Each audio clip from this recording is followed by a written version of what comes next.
Video केवल सामान्य जानकारी के लिए है। कोई भी दवा लेने से पहले डॉक्टर से सलाह अवश्य लें। अगर कोई वीडियो देखकर दवा लेता है तो वह खुद जिम्मेदार होगा। धन्यवाद। तो हेलो दोस्तों, आज हम लोग बात करेंगे गला बैठ जाने की बेस्ट इलाज के बारे में। ठीक है, आपको कभी ना कभी ऐसे लोग मिले होंगे या फिर आपको भी कभी ना कभी आपकी लाइफ में एक ऐसा पॉइंट आता है जहाँ पे अपने को गला बैठ जाता है ज्यादा बोलने की वजह से। ठीक है, गले से अच्छा बोला नहीं जाता है। ठीक है, तो उसके बारे में आज सब कुछ बात करेंगे, क्या इलाज दिया जाता है, कैसे उसको मैनेज करना है, कैसे उसको ट्रीट करना है। ठीक है, तो सबसे पहले अपन जान लेते हैं कि जो ये गला बैठ जाने जो होता है इसको बोलते हैं होर्सनेस। ठीक है, होर्सनेस ऑफ वॉइस। ठीक है, कि होर्सनेस इज ए कंडीशन होती है marked by the change in pitch. आपकी जो बोलने की जो आवाज, आपकी जो पिच है उसकी वो चेंज हो जाती है, मतलब भारी आवाज हो जाती है काफी।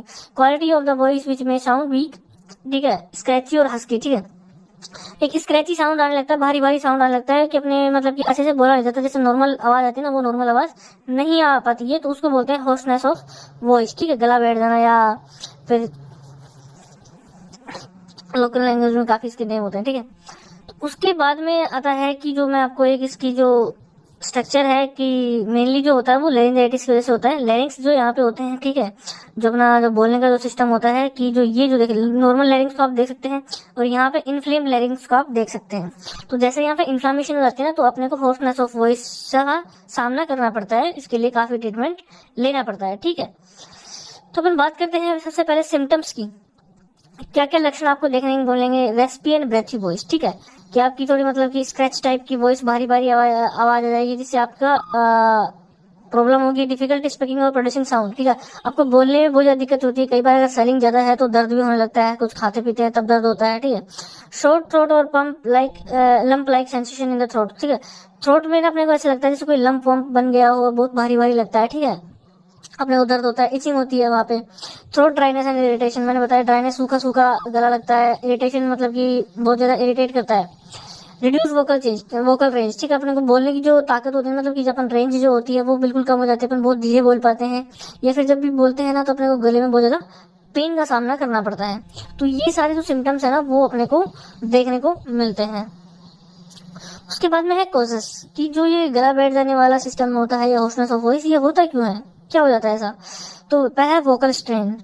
अगर अपन बहुत ज्यादा बात करते हैं, बहुत ज्यादा चिल्लाते हैं, गाना गाते हैं, तो ये प्रॉब्लम हो सकती है, जिसको वोकल स्ट्रेन बोलते हैं। दूसरा इन्फेक्शन हो सकता है, जो अपर रेस्पिरेटरी ट्रैक्ट का इन्फेक्शन हो सकता है, जिसको अपन जैसे मैंने बताया भी लेरिंजाइटिस वगैरह। ठीक है, उसके बाद में कुछ इरिटेंट्स होते हैं, जैसे स्मोकिंग आप कर रहे हो, एयर पोल्यूशन की वजह से हो सकता है, जीआरडी हो सकता है, जो आपको एसिड प्रोडक्शन ज्यादा हो रहा है तो उससे रिफ्लेक्स की वजह से भी आपका ऐसा हो सकता है, या बाहर कोई धूल मिट्टी उनकी वजह से आपको एलर्जी हो सकती है।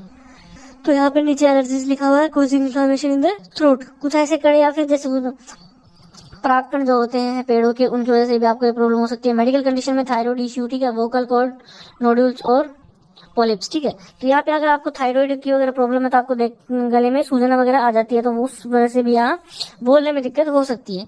तो ये सारे जो कोजेज होते हैं ना वो अपने को देखने को मिलते हैं, कि कुछ भी हो सकता है, ज्यादा बोलने की वजह से इन्फेक्शन भी हो सकता है। ठीक है, तो सर्दियों में ज्यादातर इन्फेक्शन की शिकायत अपने को देखने को मिलती है। उसके बाद में आता है इसका ट्रीटमेंट प्रोटोकॉल। ठीक है, क्या किसको कैसे ट्रीट करना है, कैसे इसको मैनेज करना है, क्या क्या चीजों का अपने को ध्यान रखना है, कौन कौन सी दवाइयाँ देनी होती है।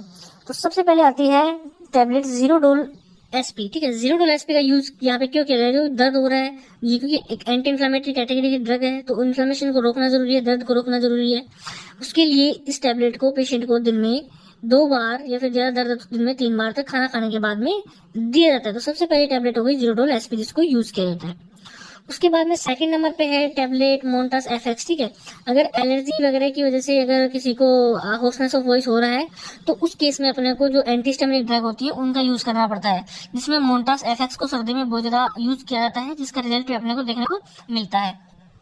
तो यहाँ मोन्टास एफएक्स की जो टैबलेट होती है इसको रात में 1 बार दिया जा सकता है, अगर पेशेंट को हल्की फुल्की प्रॉब्लम, अगर ज्यादा प्रॉब्लम हो रही है तो दिन में 2 बार तक के लिए भी इसको दिया जा सकता है खाना खाने के बाद में। ठीक है, उसके बाद में जो 3rd नंबर पर टैबलेट आ रही है, ठीक है, उसका नाम है पल्मोसेफ 500। ठीक है, ये हैवी एंटीबायोटिक है जो सेफेलोस्पोरिन ग्रुप की। ठीक है, तो यहाँ पे जो टैबलेट है वो है सेफिरोक्साइम एक्सेटिल। अब आप बोलोगे सर ये काफी हैवी एंटीबायोटिक है, तो सर्दियों में ये जो एंटीबायोटिक है सेफिरोक्साइम एक्सेटिल, इसको काफी बीमारियों में बहुत ज्यादा यूज किया जाता है, किसी भी इन्फेक्शन को रोकने के लिए, बैक्टीरियल इन्फेक्शन जो होता है उसको खत्म करने के लिए इसको सबसे ज्यादा यूज करते हैं, क्योंकि उस समय क्या होता है कि इसका जो इफेक्ट होता है ना बहुत ज्यादा देखने को मिलता है, और ये सर्दियों के अंदर ना काफी मतलब कि इतनी हैवी टैबलेट भी नहीं पड़ती है, आसानी से ये पेशेंट इसको सहन कर सकता है, मतलब कि उसको दी जा सकती है। तो पलमोसेफ 500 की जो टैबलेट होती है सेफ्रोक्साम एग्जिटिल, इसको एक टैबलेट सुबह और एक टैबलेट शाम को दिया जाता है, ताकि जो गले में जो इन्फेक्शन हो रहा है जिसकी वजह से स्वेलिंग वगैरह आ रही है वो बिल्कुल सूख जाएगी, बिल्कुल खत्म हो जाएगी और 3-4 दिन के कोर्स में ये बिल्कुल ठीक हो जाता है। ठीक है, तो ये यहाँ पे अपने को ये टैबलेट देनी है इन सभी टैबलेट्स के साथ में।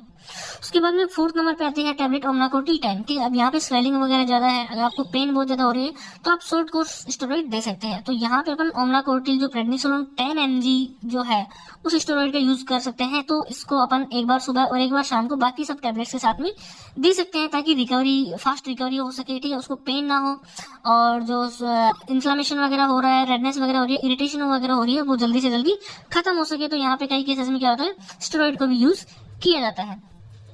उसके बाद में 5th नंबर पे है सिर्फ डाइजीन। अब यहाँ पे एंटासिड सिरप का यूज कर रहे हैं, हो सकता है जीईआरडी की वजह से हो रहा हो। ठीक है, तो जीईआरडी की वजह से अगर होता है तो उसको वहां पे डाइजीन सिरप को दिन में 3 बार यूज किया जाता है। 10 ml खाना खाने के बाद में दिन में 3 बार इसको दिया जाता है। और यहाँ पर इन सबके साथ में भी यूज कर सकते हैं, अगर इन्फेक्शन वगैरह से है तो भी डाइजीन को दे सकते हैं, क्योंकि जीरोडोल एसपी जो नसेड्स है उसकी वजह से क्या होता है, एसिड मतलब एसिड का प्रोडक्शन ज्यादा बढ़ सकता है।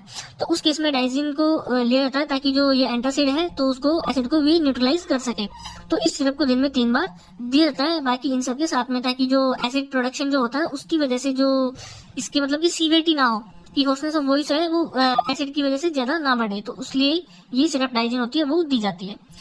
उसके बाद में है कैप्सूल ओमेस-डी। ठीक है, ओमेस-डी को भी इजीली यूज किया जाता है, ये पीपीआई इनहिबिटर जो होती है, ठीक है, प्रोटॉन पंप इनहिबिटर, ताकि जो एसिड का प्रोडक्शन हो रहा है ना उसको कम किया जा सके, कि पेट के अंदर एसिडिटी मतलब एसिड को एक तो न्यूट्रलाइज करेगी डाइजीन, लेकिन एसिड का प्रोडक्शन ही नहीं होगा तो उससे और भी ज्यादा बेटर है कि यहाँ पे ओमेस-डी को कैप्सूल को जो सुबह सुबह खाली पेट इसको दिया जाता है, ताकि जो ये प्रोटॉन पंप को इनहिबिट कर सके और एसिड का प्रोडक्शन कम हो, ताकि उसको ज्यादा मतलब प्रॉब्लम ना हो और ज्यादा वर्सन कंडीशन ना हो। तो ये कंप्लीट ट्रीटमेंट जो है सारा वो पेशेंट को दिया जाता है। आप ये कोर्स 3 से 4 दिन के लिए देंगे तो वो कम्प्लीटली ठीक हो जाता है। बहुत ही रेयर केसेस में होता है कि उसको कई बार इंजेक्शन लगा देते हैं, जिसके अंदर मोनोसेफ 1 ग्राम का यूज किया जाता है, साथ में अगर स्टेरॉइड भी दे देते हैं कई बार डेक्सामेथासोन 2 ml वो भी मिक्स कर लिया जाता है, अगर उनको बहुत जल्दी रिकवर करना है तो। ठीक है, वरना ये ट्रीटमेंट आप देंगे तो बिल्कुल पेशेंट ठीक हो जाता है 3 से 4 दिन के अंदर अंदर। ठीक है, उसके बाद में है ये 7 नंबर पे स्टीम इनहेलेशन, जो कि ऑप्शनल है, अगर आपको मतलब कि लगता है तो उसको पेशेंट को आप स्टीम इनहेलेशन भी दे सकते हैं, जिसके अंदर विक्स वेपोरब जो आते हैं उसकी स्टीम पोर्स आती है, जिनको गर्म पानी में डाल करके अब वो इनहेल कर सकता है, ताकि वो जल्दी से ठीक हो जाएगा और जो उसको जो प्रॉब्लम वगैरह हो रही है, इरिटेशन वगैरह हो रही है, उसमें काफी रिलीफ देखने को मिलता है। तो स्टीम इनहेलेशन उसको दिया जा सकता है। उसी के साथ में वॉइस रेस्ट, सबसे जो मेन चीज है ना कि मेडिसिन के साथ में वॉइस रेस्ट की पेशेंट को बोलना है कि वो कम से कम बात करे, जितना जरूरत हो उतना ही बहुत धीरे धीरे वो बोले, ज्यादा तेज बोलने की कोशिश ना करे। ठीक है, और बहुत कम से कम बोले, वॉइस को रेस्ट दे ताकि वो जल्दी से रिकवर हो सके। 3-4 दिन में नॉर्मल हो जाता है पेशेंट, उसके बाद में आसानी से वो बात कर सकता है। ठीक है, तो ये चीजें आपको ध्यान रखनी है। स्टिमुलेशन दे सकते हैं, इतना कोई जरूरी नहीं है, फास्ट रिकवरी चाहते हो तो दे सकते हो, जरूरत अगर महसूस होती है तो वॉइस रेस्ट देना आपको बहुत ज्यादा जरूरी है। तो ये जो 8 पॉइंट होते हैं, ड्रग्स के साथ में कुछ क्वेश्चंस होती हैं, उनको आप ध्यान में रख के ही उसको ट्रीटमेंट दें। पेशेंट को ये चीजें बतानी होती है कि आपको कम से कम बोलना है, तो इन चीजों को ध्यान में रखेंगे तो पेशेंट बहुत जल्दी रिकवर हो जाएगा। If voice not become normal in a week, अब 1 वीक के अंदर भी अगर ट्रीटमेंट दिया वो ठीक नहीं हुआ है तो इसका मतलब कोई ना कोई मेजर प्रॉब्लम है जो कि इन टैबलेट से ठीक नहीं होने वाली है। तो आपको रेफर करना है ईएनटी सर्जन को फॉर द लैरिंगोस्कोपी, देखने के लिए कि भाई आखिर में एक्चुअली में प्रॉब्लम क्या है, मतलब कि टैबलेट से ठीक क्यों नहीं हुआ है। चेस्ट का एक्सरे कराया जा सकता है, टीबी वगैरह जो मैंने बताया, अपर रेस्पिरेटरी इन्फेक्शन जो होता है उसको चेक करने के लिए गैस्ट्रोस्कोपी की जा सकती है। सीरम TH3 TH4 जो TSH मतलब की जो थायराइड वगैरह होती है उसको चेक करने के लिए भी सारे टेस्ट किए जा सकते हैं। अगर जो लैरिंगोस्कोपी नॉर्मल लगती है उसके बाद में ये तीनों टेस्ट परफॉर्म किए जाते हैं, लेकिन सबसे पहले इसको लैरिंगोस्कोपी किया जाता है क्योंकि मोस्टली कारण यही होता है, इसलिए सबसे पहले ये करते हैं, उसके बाद में ये तीनों टेस्ट परफॉर्म करवाए जाते हैं। अगर लैरिंगोस्कोपी नॉर्मल है उसके बाद में 3 टेस्ट परफॉर्म करवाए जाते हैं हॉस्पिटल के अंदर। उसके बाद में अगर जो ENT सर्जन होते हैं उसके बाद में वो फिर लैरिंगोस्कोपी करके क्या प्रॉब्लम आ रही है उसको फिर ट्रीट करते हैं। ठीक है, तो यहाँ अपने को जो मोस्टली केसेस में अपन क्लिनिक पे जो ट्रीटमेंट देते हैं वो यही ड्रग्स दी जाती है। इन सब चीजों का आप ध्यान रखेंगे, जो ट्रीटमेंट बताया है उसको आप, जो पॉइंट्स जो मैंने बताया उसको भी आपको अच्छे से ध्यान रखना है। तो बस गला बैठ जाने के लिए, हाउसनेस ऑफ वॉइस जो होती है उसके लिए सिर्फ इतना ही। आशा करता हूँ कि आपको अच्छे से समझ में आया होगा। फिर भी अगर आपकी कोई क्वेरी है तो आप हमें कमेंट में लिख के और कोई भी क्वेश्चन पूछ सकते हैं, किसी टॉपिक पे वीडियो चाहिए तो वो भी आप हमें लिख के बता सकते हैं। थैंक यू, धन्यवाद, जय हिंद, जय भारत।